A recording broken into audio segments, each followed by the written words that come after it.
What's up, nerds? I'm Daddy Louie, and in today's video, I'm going to be showing you the Stranger Things Dungeons & Dragons starter set, so stick around.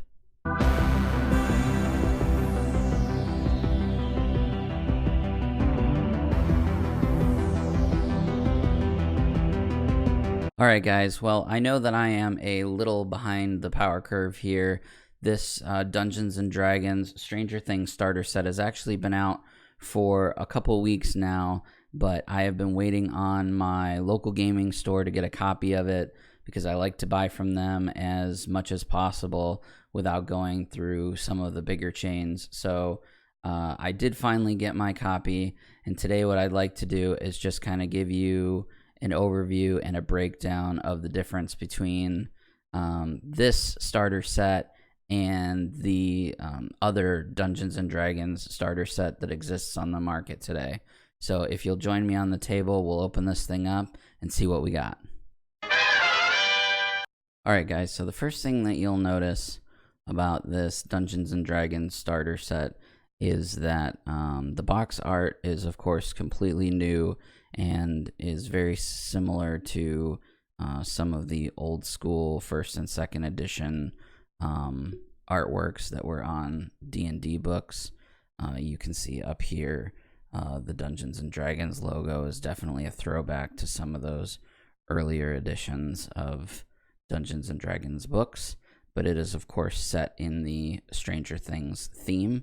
The artwork on the front is super cool, and there's a little preview pane of one of the two Demogorgon models that you do get in this box set. The art on the side is also similar to that old school style, and then of course the back has just kind of a overview of what you receive in this box set. So one of the misconceptions about this set is that it is just a reskin of the box set that exists already, and that's not at all true.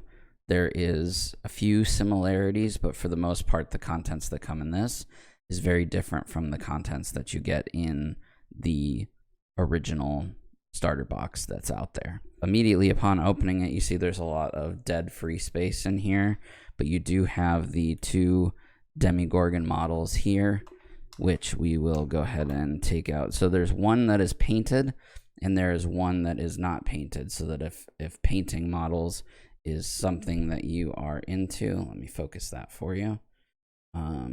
You can go ahead and do that. If not, you have the painted Demogorgon. So there's really not a whole lot of a difference. The skin tone is almost completely the same. It looks like there's a wash on this one, and then of course the mouth is painted on this one versus this one.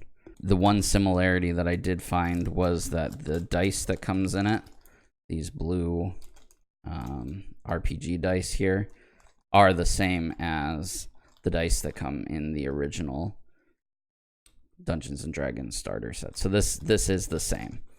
So the first thing that you'll notice is this starter set rulebook. The starter set rulebook is, from what I can tell, pretty much the exact same as the original.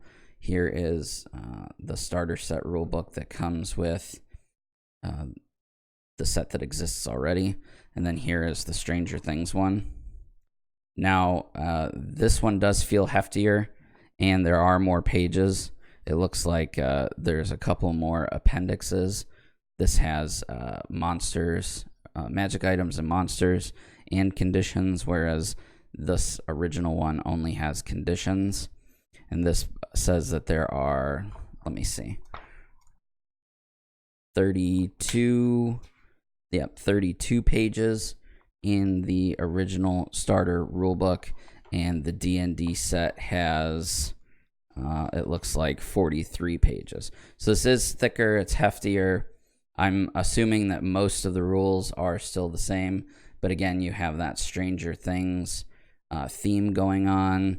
There's some screen captures inside the book, as well as some stats for some of the things that you'll see in the campaign, which is also different from the original starter set. So the next thing that you'll see in the set is the adventure book. So this is the campaign. The art on the front of the book is really sweet.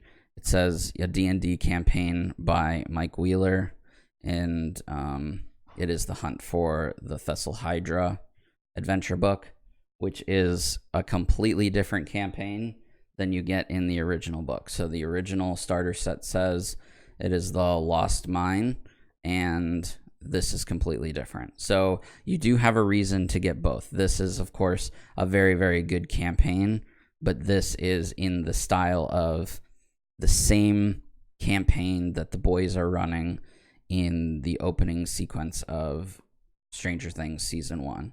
So you have some cool art in there, the whole story and background.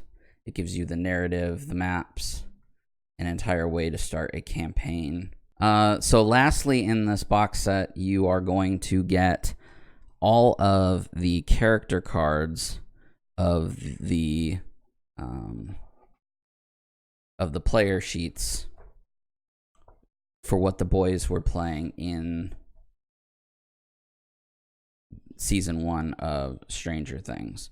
So you have the Hill Dwarf Bard, you have the Wood Elf Cleric, you have the Human Paladin, you have the Half Orc Ranger, the Half Elf Acolyte. So these are all the character sheets. Alright guys, well that's everything that we received inside of the Dungeons & Dragons Stranger Things starter set. As you can see, it's definitely not just a reskin of the starter set that already exists out there by Wizards of the Coast. It has definitely got some value, whether it be for new Dungeons & Dragons players, existing Dungeons & Dragons players, anybody who just collects Stranger Things stuff. It's got some great artwork, some good little fluff. So if you're a fan of the show, a fan of D&D, or, you know, just a fan of nerdy stuff or wanting to get into Dungeons & Dragons, definitely check this out because it does have its merits. If you liked this video, please give it a thumbs up and leave a comment down below if there's anything that you would like to see us do in the future, any kinds of videos that you would like us to make. We do read all of the comments, and it really helps us out. Thank you guys for watching, and I'll see you in the next video.